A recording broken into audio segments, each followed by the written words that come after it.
So, Danny, what began your journey to search for orang pendek? Why did you choose this animal to find? Okay, and in the first time, I'm interested in the anthropology program, So I going to look for indigenous people in Bangko and near Sumatra. When I did interview with the indigenous people there, I found that the new interesting for me is like the unknown animal who live in the forest that have the good spirit, something like that. That starting in 2005, maybe I forgot the year. So after that, I joined with the Alex Legal on the National Geographic program to looking for the orang pendek in Sumatra.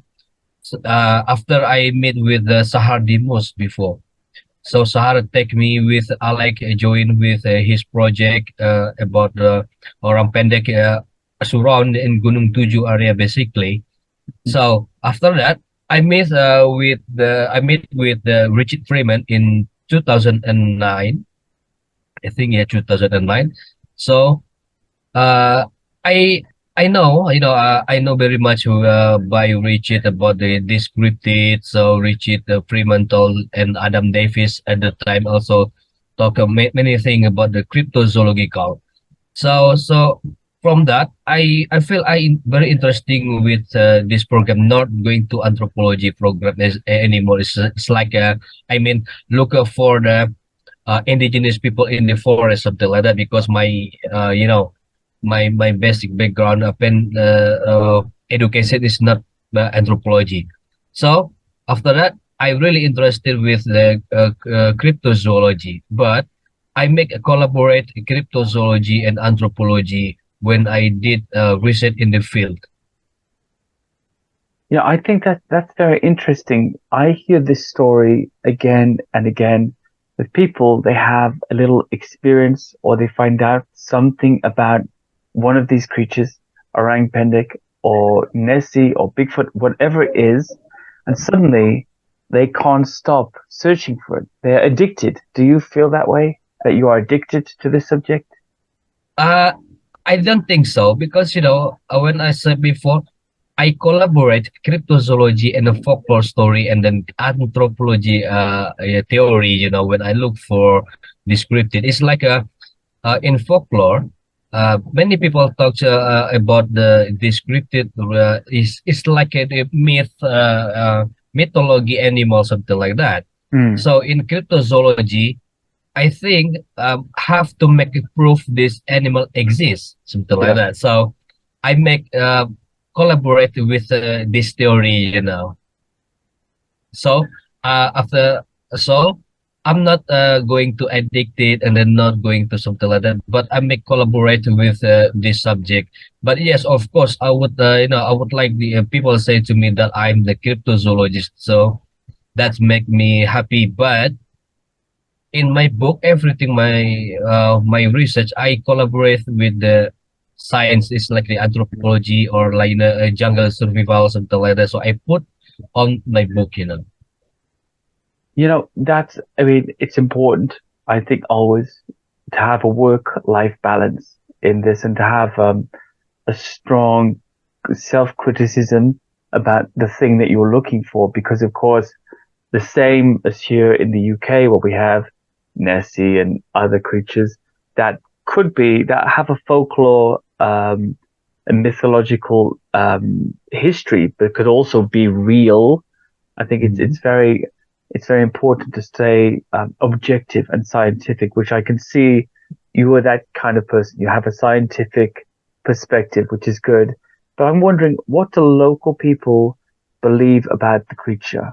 Do they have, do they believe it's folklore, it's mythology, or do they think it's real? Well, many different description about this creature from the local people exactly. Uh, One group told about this creature is just like a ghost. Okay, and then one another and another one is talk about this creature is like it's like when people do something bad in the past time, so we Ah, get cursed and then going to forest, so become animals, something like that. oh, it's Okay, like reincarnated as a cursed creature. it goes creature, yeah. Okay, yeah, okay. But no, I think not many people talk about the orang pendek that is mythology creature. Mm. Even folklore told many stories about the orang pendek. Is like I said before, he going do something bad in the past time, so he going to the forest and then become to be animal, something like that. But Okay, yeah, but not many people talk about it. okay. So most people really think this is an animal of some No, kind. ghost, Oh no, always ghost, a ghost. Is it all like ghost. so? Tell me just about the cultural makeup and ethnic makeup of Indonesia, and especially the area where orang pendek resides. Is it mostly Muslim or indigenous or Buddhist? What's the makeup, and how do those beliefs affect what people think? You know, maybe the Muslims think this is a jinn, local people think this is a ghost, others it's an animal. How do the different cultures in Indonesia view the animal? How do they see it? Okay, basically this is not my field plan sorry about Ah, this because I'm not good in my religion as well. But ah, as I know so far, uh, there is like a Muslim talk yeah, about the orang pendek is like a ghost and then like a yeah, jinn. like a So jinn. we can't find in the forest to look for this creature. In other religion also told like that, but when I did some expedition, that's very interesting because so many witnesses come to me and then tell to me about the stories and then describe about this animal. Mm, That's very interesting. But you have to know about one thing. In that area, description this creature is almost same. uh-huh. Okay. So I No think matter who the people are, if it's Muslim, if it's Buddhist, if it's whatever other religion, indigenous, they always give the same description. basically in my area almost Muslim 100%. Okay, okay, Okay, not my area exactly. The place of the Rampendek yeah. sighting, I mean, almost 100% Muslim.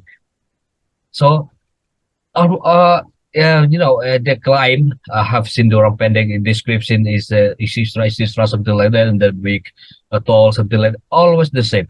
So I think is this like the uh I don't know what can I say. Maybe there's some the conspiracy theories, because maybe when people talk to them and then okay, I copied this information. Mm, If there is like the researcher come to our area, so we can explain and then we can describe about this creature.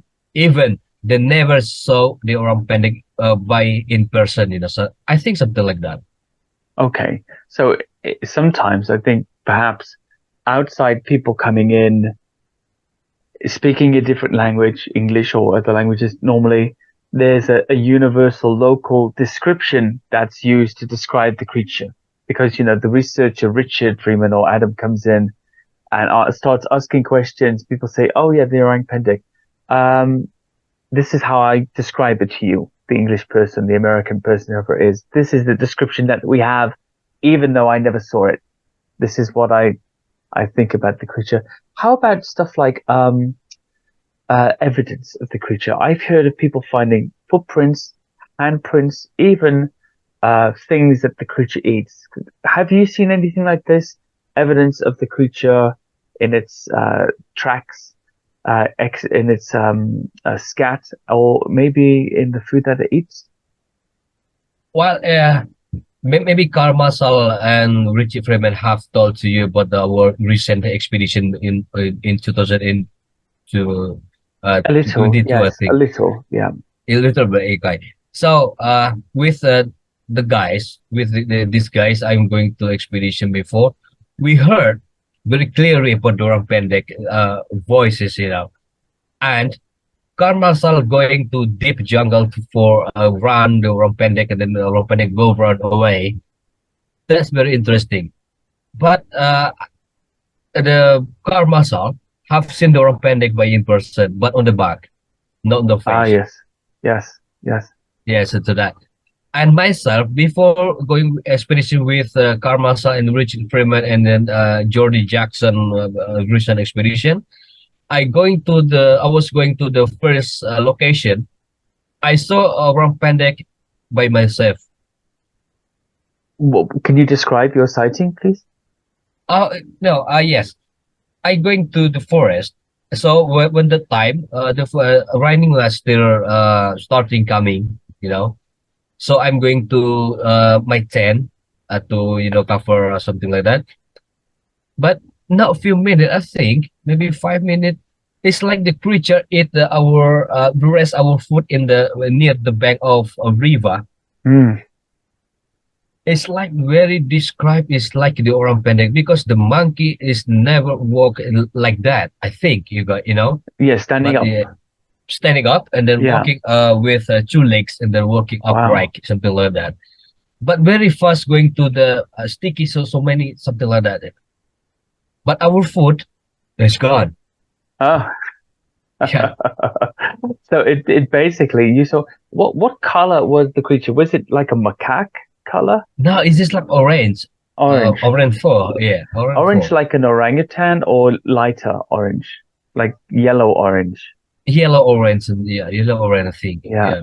Did you see the face? No. No, just That's where I am, I don't okay. see the face. And how tall do you think? Maybe 3.5 feet, 4 feet? How do you use feet or meters in Meters. Indonesia? How many meters? Meters. I think about the 1 meter because after I saw the creature has gone, I go run away to that location. I think this is not too far. I think about the 5 meter from my tent. Yes. So I go that and then I make some exist like in 1 meter. Mm. And then this creature quite big, But you know what? I can I think it's speechless because when I said that, I keep standing in my tent. Mm. After the creature is gone, I go to the sighting, But yes, it's gone. A lot of people describe a feeling of shock when they say, even researchers like yourself, people who may have even seen tigers or other big animals up close and are not afraid, describe feeling almost shocked, like they couldn't move, or they felt almost afterwards like a not a trauma, but a fear or an upset as you would feel as a child sometimes, or having a strange Yeah. experience. Even adults like ourselves see something and say, I couldn't move, I was frozen, my camera was in my hand, I couldn't even lift it in front of me. Did you have a feeling like that, or were you just amazed by what you I saw? think yes, it's just like amazed because Yeah. I never from the few years I was looking for a pendek, I never saw in person, but that time I saw in person. Wow. In my head, in my mind before, I just make it so this is or pendek, yes or no, something like that. So I Mm. keep standing to look them to take my food, So after that gone, that's I think, oh yes, this or pendek. So I go run to this creature, but it's gone. Wow. And what food did it take? What type of food did it steal from you? Okay, yeah. Before going to the forest, I'm going to in the morning. So I buy some food in the restaurant in the outside the forest. Is like the dry fish, Mm. dry fish, and then like a small fish. I don't know in English what you can say the fish, and then some rice, something like that. Because Mm. I think when we arrive in the forest in the afternoon, uh, we cannot going to cook because I think Mm. maybe it's not in dark, So I buy some food and then I bring to the forest after I think about the 5 hours working or 6 hours working from the road going to the deep forest and do that. So I make a tent and then after that I'm going to the river and then get my lunch or my dinner something like that. So that raining coming. So we leave our food in the big stone, and then we go to our tent. Mm. Not a few minutes, I think maybe 2 minutes or something like that. The creature is coming. Okay, coming and then eat our food and then go run away again. Was the food salty, Dali? Was the fish and the rice salted? Do you think maybe it was attracted by the salt, or was it the type of food?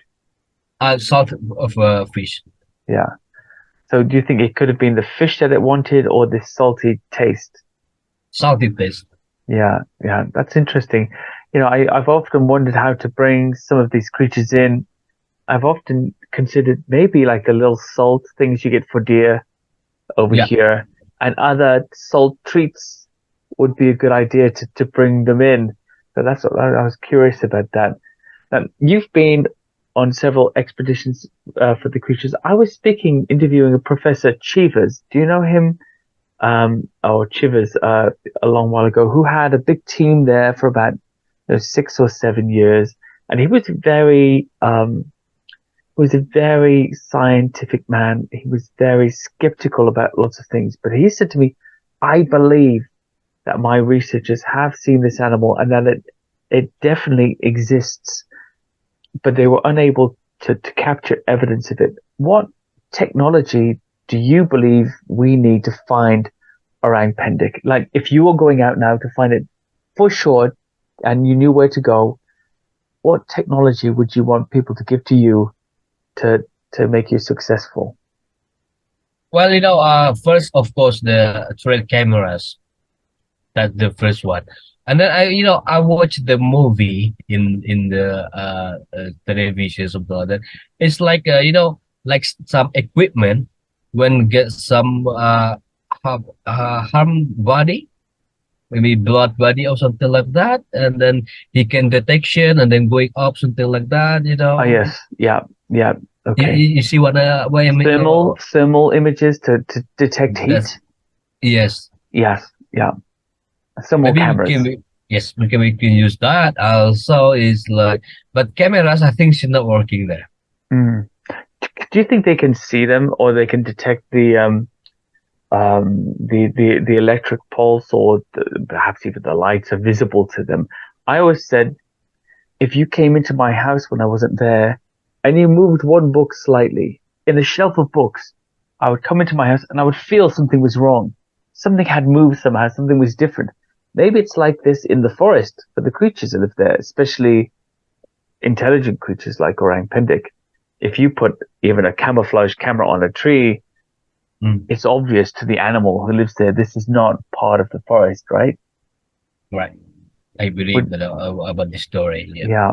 Yeah, yeah. Now there are other cryptid creatures in Indonesia as well and in Sumatra, and I've heard that there's not only a little ape-like creature, but there's also a very large one. Do you know anything about that? Like a I think large you. hairy man? I think you already know about this story. Because I was working with Cliff Barakman Yes, for a couple years. Do you know about Cliff Barakman, right? I know Do Cliff. you know him? Yeah, yeah. Okay, I'm sorry. Where are you from, Andy? I'm in London in the UK. But in my writing about Bigfoot and different things, I've met Cliff. We've spoken a few times. We know each other. I really like his work in this area as well. So are you Yes, are you originally from London or from United States? I'm no, I'm from Wales. I don't know if you know where Wales is. It's a little Mm, Celtic corner of the British Isles on the west. So the Welsh people were the original inhabitants, the Britons, the original inhabitants okay, before the Anglo-Saxons. And we're now in a little corner in the west. They're called Wales, and below that, also part of England is Cornwall, another Brythonic area of Britain. But I'm from there. But I live in London now. I live in England with everybody else. yes, but I think from your accent, I think it's not from England. No, some people say that. English people normally Okay, say it. Yeah, there's a strange pronunciation. So Dad's family originally from Ireland, Mum's family from England. Grew up in Wales. just a mongrel, a dog with no pedigree, you know, just Okay, okay. a mix of I'm things. But sorry. British, I don't know, that's fine. I don't mind at all. British, but from the a collection of the British Isles smashed together. Yeah, yeah. Okay, That's why the back voice is a bit to strange, I okay, think. back to the Cliff Barkman. Okay. Yes, Cliff. Let's go. Okay, Yeah. so Cliff sent me expedition to look for the Pendek for a couple of years. Yes. Exactly. I got some problem in the my area. Okay, What's because I that? think when I did some interview, they asked some money. I think it's quite a lot of money. Oh, what happened? Sorry. When I did interview, Oh, yes. and the witnesses asked me some money. Oh, they asked money from you. Okay. Well, I Okay, mean, yeah. that's kind of normal though, right? I mean, people think that, look, somebody's doing Yes, something here, so I there think must be something that's for me. normal. Yeah. Yeah, I think that's normal. But I would like to change our my theory. Okay, Yes. because after a few years, when I give some money to witnesses, they Mm, all of they have the same story, and then yes. same describe. I mean, n- that not different at Yeah. all. Yeah. All the same. Well, okay, I saw orang pendek in that area, and then I can show you the place. I say you give me some money about maybe some dollar or something like that because you are in the Yeah. big project. Yes. People know. Okay, Yeah, it people happens knows all the about it. time. And of course, you can't trust the story anymore. Yes. So Yeah. after that, I contact to Cliff Bergman. Cliff, I would like to change our location because Mm, this situation is not good for research because mm, many people ask some money and then describe about this creature always same, almost same edit all, nothing yeah. different. So we have to check some location. Then maybe we can look for another one or something like that. I thought to Yeah. Cliff like that, and then Cliff said to me, "Okay, go ahead and then do what you want for our research." Mm, Okay, so I going to West Sumatra. West Sumatra not very familiar about cryptozoology. Okay, so I go to expedition in the West Sumatra. You know, it's like I'm the it's like I'm free man. I had no yes. job in. I talk to them like that. I had no job in cringy, so I make a stress. So I'm going to this forest just for camping, and Okay. then do something stupid thing in the forest, something like that. Okay. So you're like a man of leisure as far as they're concerned. You're Yes, that's what I curious mean. about the legends of the forest. Yeah. So Good after technique. I get it. Yeah.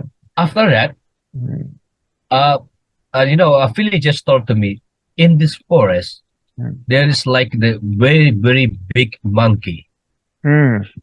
It's half the tall, about the 2 meters up. Wow. Seven Two feet. meters up. Yeah. Yes. So I think I pretend it's like a very like with this creature to the local people at that Mm, time. Then I give some question.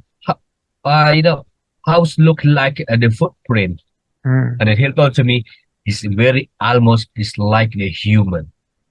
Wow. Okay. Okay. Okay, so that I think sorry, I told to him, can you take me to this forest? I would like to stay maybe a couple nights in this Mm, forest, and then and then we can go some chilling in the forest, and then just sleeping, eating something like that because I have no job. I told to them like that, but I can pay you, but not much. mm. Okay, so I pay about very half with the cost from the currency, but I use many people going to the forest. Yeah. In the first night I was in the forest. It's just like the very very big voices. It's just very loud voices in the forest. It's like they're calling something, something like that. Okay. Okay, so after that there is like there is throw up the stone to our roof because we stay in the small house in the forest. Mm, That's very very disturbing at the night. Well, Okay. what's happening in the night? How are they disturbing you? It's like they need stone and then throw up to our house. Ah, Boom, boom, boom, boom, boom, something like that. okay. This very loud. Mm, And then very, I heard some sound as well. I think it's this very different than before. mm, Okay. So in the morning, I tried to walk up in the forest. I found very big prints. It's like I think it's 60 centimeters. okay. That's similar with the people talk in the out in the village. It's same is like human. Is the very it was different with the orang pendek because orang pendek the footprint those going right here, Yeah, right? yeah. It's got that special toe that comes out, the virgin Yeah, toe. Yeah, yeah. this creature almost same with like human but very big. Wide, also really wide. White? Yes. Wide as well.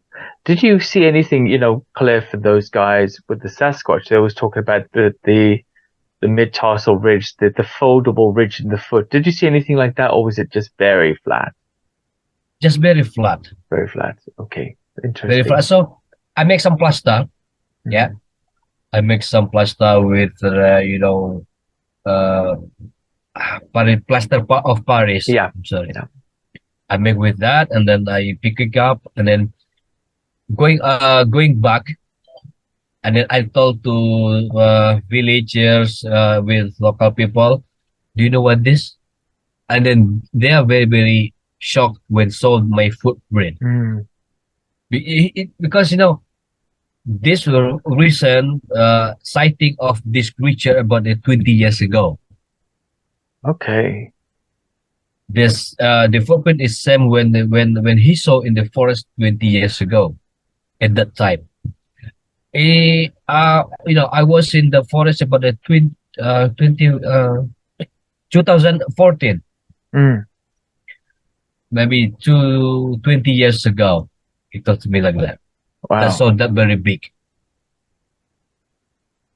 That story from myself. So I just keep silent and then I say, oh, maybe this nothing or something like that. Because I don't want they take my footprint, right? Mm. So I go back with the I think my successful to take this footprint.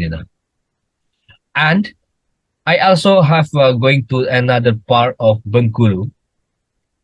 I found it's like the aquatic monkey. Aquatic monkey? Yes, I've never heard of this. aquatic monkey. It's just like the monkey stay live in the river, Okay, but this is a known species of monkey or unknown something else? species. This is, oh, I see. So they hunt and they feed in the river Yeah, on roots and things like that. yeah. Okay, yeah, okay. So I visit that now. And that make me is just like confused because Mm, I got many information before go there. mm. But when I visit the village, nobody talk about aquatic monkey. Huh, That's funny. why didn't they mention that? Yeah. I don't know.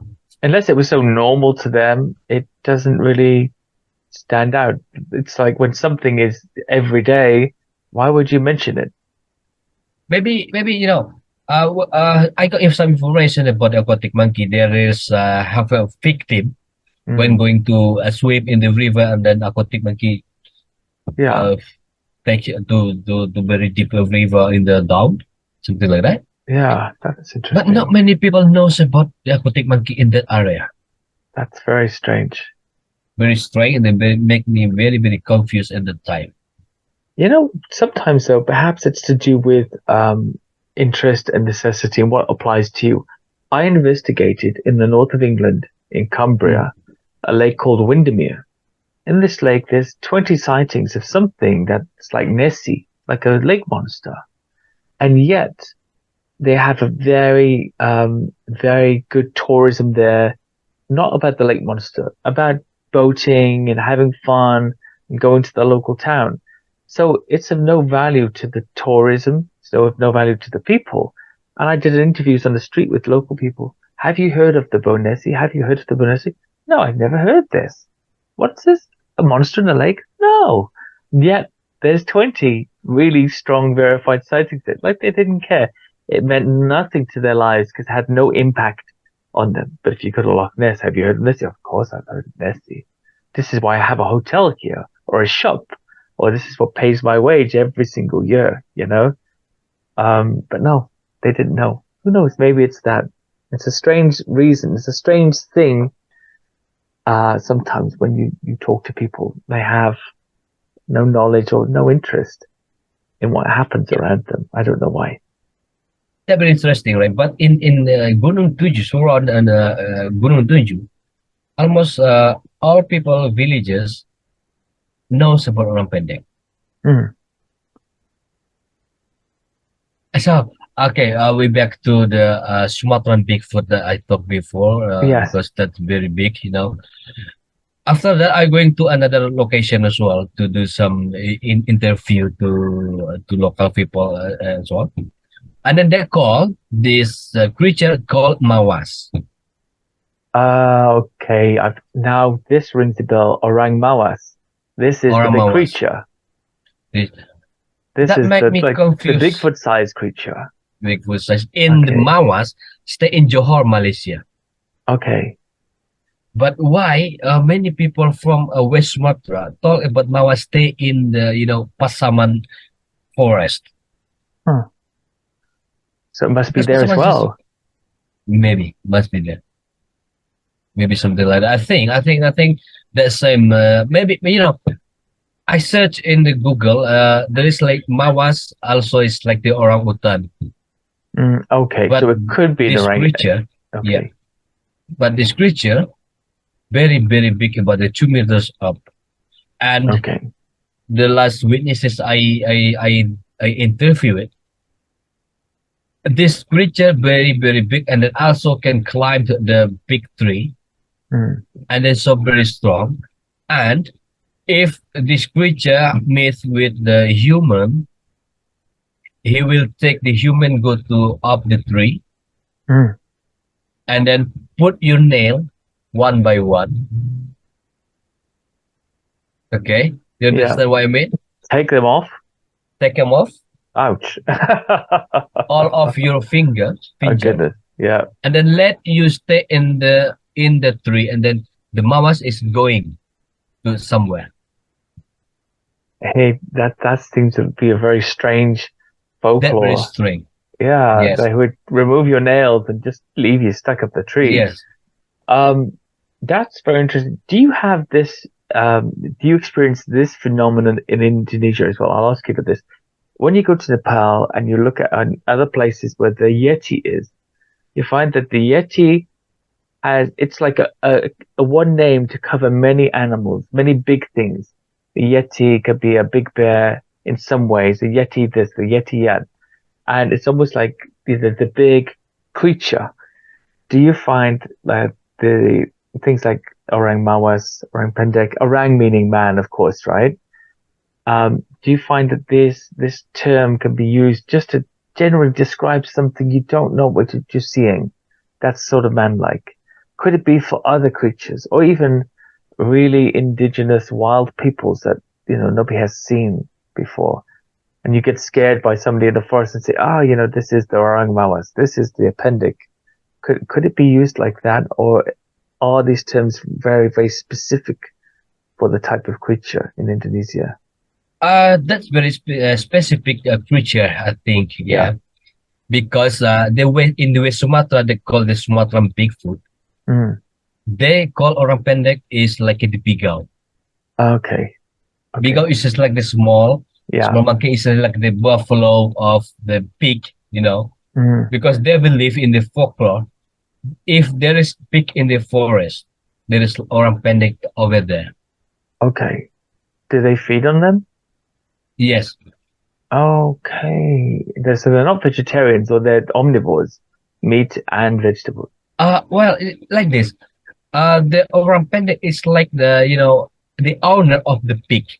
Oh, I see. Okay. Oh, he's almost like the pig Buffalo. shepherd. Yeah. Okay, He's the pink that's it. shepherd. Yeah. Yeah. Okay. Okay. So this is something that happens in lots of wild man folklore around the world. For example, in the Basque country in the north of Spain, they have the Basajaun, which is like a wild man, almost like the Almasti and other wild men. But he's also the protector of the sheep and the herds. You know, the pigs and the sheep and the goats and the cows. He's their protector.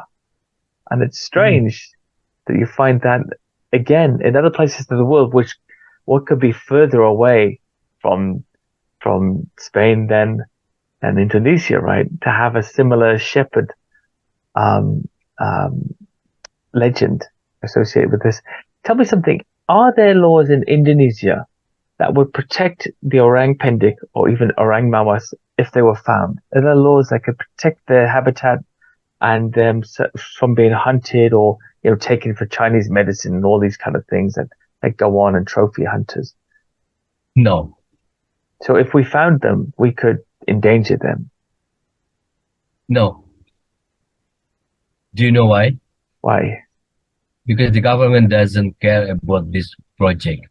Aha. Okay, they only know, it's just like my heart is just very very sad, because when I did this research, they don't support me everything. Okay, they don't give me some support. I'm not ask for money. I just give it like, oh, okay, you put something like, okay, something like that. No, Yeah. not much. Like But some equipment or no, a few facilities. no. But after that, after my book is published out, they told to me, your book is not good in data because you'll do some illegal data. That's funny. Illegal data? Yes, Like what? because you don't have any permit to go to our office to give some permit or to let us know about your Oh, project, something like that. okay. So you You didn't know get a what? permit to explore. That's what they're saying to you. Yeah, Okay. that's too expensive if I go to some permit. But they don't care about the orang pendek. Mm, They think that the people looking for orang pendek is crazy. mm, But why? If we do some we do some expedition, they little worry about us. mm. Quite worried. Maybe they know the forest condition in that area. Maybe from the outside, forest still. Oh yeah, this forest still good. But if we go the inside, Mm. we see many farmers. Okay. Okay. So you Maybe can basically see that the forest is not being treated well, and mm, the people running the authorities might think that you're going to expose that. yeah, okay. Yeah. Okay. I get it. I get it. Okay. This is the same old story. It's human nature. Huh? It's human nature. That's it. I mean, so when you told about the cryptid, if we found the orang pendek Mm, and the orang mawas, there is like the protection, some rules, something like that. You say, and mm, I say no, because they don't believe they just think about the big project and other animal, mm. but they don't let us to do some research about orang pendek. Wow. If we have some funding, go to research orang pendek, the officer also has some money for permit. Mm, And then for people who take us go to forest to protect us in the forest, that's the hmm. reason we have to put we should to pay to them. So essentially, if there's a big expedition going on and you do it the proper way, you go to the permit office, you go to the government, you tell the scientific bodies in Indonesia what you're doing, everybody essentially descends, and once they're cut of the money, everybody's coming really for their payment. And once you've paid all the people, then you can go and find it. And then if you find it, Dali, then one of the people will take the finding from you and they'll be the discoverer. Yeah. And Dali will have to run for his life, right?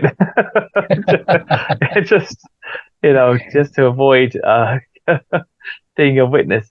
It's a shame. And I can't say I'm surprised. Things happen like this all over the world, that become corrupt and they no longer seek knowledge and adventure and the wonder if there was an orang pendek, if there was an orang mawas, or even the cryptic tiger that Carl Marshall and you and Richard possibly discovered. All of these things have ramifications. What about logging? What about what we're doing in the forest? What will we have to change? What businesses do we have that will be affected by this area being protected, right? Whereas I think the tourism, careful tourism and wildlife tours that could come from such discovery would be much more money.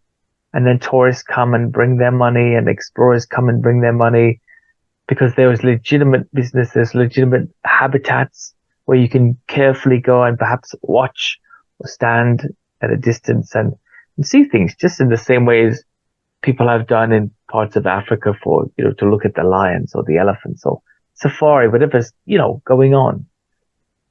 That stuff is also worth money, to those people at the top who might want to get something out of it.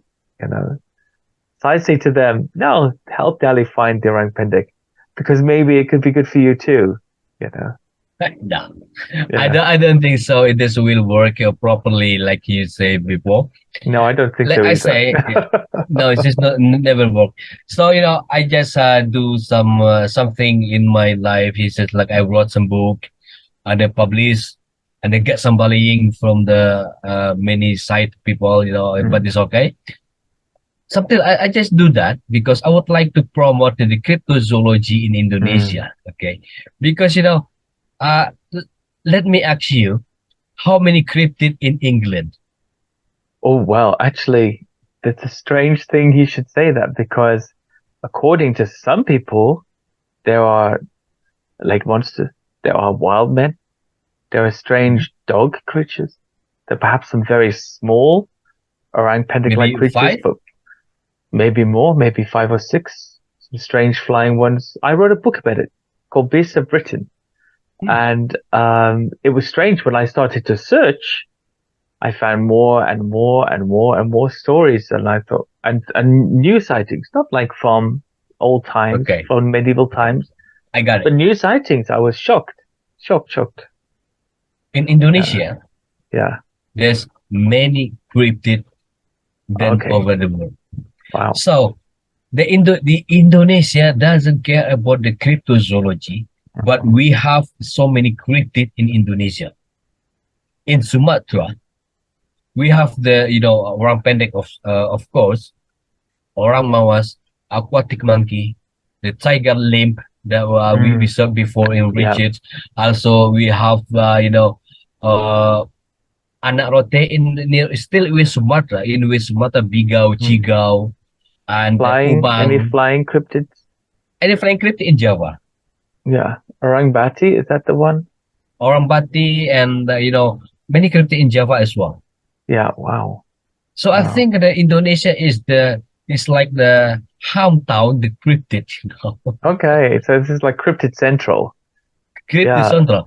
But Yeah. people don't care about cryptid. I'm sorry, people don't care about cryptozoology in Indonesia. That's Why? funny. Why do you think they don't care about it? Is it because of their perspective, their philosophy, or just Yeah, people are just trying to live life? it's like perspective, and Yeah. also maybe cryptozoology is not too interesting. Needs a lot of money to go to search the cryptid, something like that. Also, the government is not promote this subject knowledge. I call the cryptozoology is knowledge Mm. by myself because many knowledge can collaborate with the cryptozoology. Yeah. It's like the Absolutely. anthropology, also biology, also jungle survival. Also, it's like the doctor study. We can see DNA, something like that. And Yeah. the anthropology, we can search the culture and the mythology, something like that. Absolutely. I mean, just to give, there could be a whole industry of a, a mythology, folklore, a wildlife, zoology, cryptozoology tours all mixed together you know, Yeah. because it's a beautiful country. It was a beautiful, I know it's an archipelago, but the part that you're in, this is a beautiful island, you know, and it would be a good way to just bring lots more people in, you know, to find out about this stuff. And as soon as interest comes, that's always good for everybody. You know, if it's managed properly, it's good for everybody. It's a strange thing. I noticed at Loch Ness, I was there 2 times this year for an expedition and to film. Just this whole area, Scotland is very empty. There's 5 million people in Scotland. This is like you know, a third the size of Britain, Scotland, and yet this whole area, which should be empty, is full of hotels and shops and little things, all these little Nessie toys with the face, you know, the little face and the Scottish beret on with the tartan. And everybody's coming out of these shops with handfuls of, you know, merchandise and loving and looking on the boats and loving everything. Because they lent into it. Now they said, okay, this is going to be our thing. We'll make this our thing and make sure when people come, it's comfortable for them to be here and, you know, take them out. I think not to diminish the orang pendek, but preservation can also be a tourist industry, you know, and so there's ways to sell preservation to the people who just want money. That's what I mean by that, you know, and that can sometimes benefit the creature itself. Who knows? Who knows? Now, just to finish the interview, I know we're close to the end, but Dali, what are your thoughts on the future of the orang pendek, and what do you think people can do if they want to find out more about it or find out more about you and help with your research? How can they get in touch with you? Okay. First, for the orang pendek, maybe I hope many cryptozoology learn about the orang pendek. So don't to I mean just go to Kerinci and then go look for orang pendek, and then they have to address the right person, because now after my book published, so Mm, many expert of orang pendek in Indonesia. okay, That's good exactly. for me. That's good for me, exactly. Yeah, In my deep heart, that's good for me because so many people knows about Pendek. Maybe read my book, or maybe feel jealous to me because I wrote the book of Pendek, something like that. But now many expert about Pendek. But you have to see the footprint in his house. mm, That's the key. okay. So if people want to keep in touch with me, just contact me by my Facebook, my Instagram, something like that, because I wrote about little bit about this creature. That's great. Dali, it's been fantastic. To anybody out there listening and watching, I'll put a link to Dali's Facebook, Instagram, and to his book in the description to this interview. And Dali Sandradiputra, did I say it right? Yes, you're right, I Andy. did. I've been practicing all morning. It's been a real pleasure to get to know you and to pick your brain and find out all about orang pendek. Thank you so much for coming on. Okay, you're welcome. Bye bye.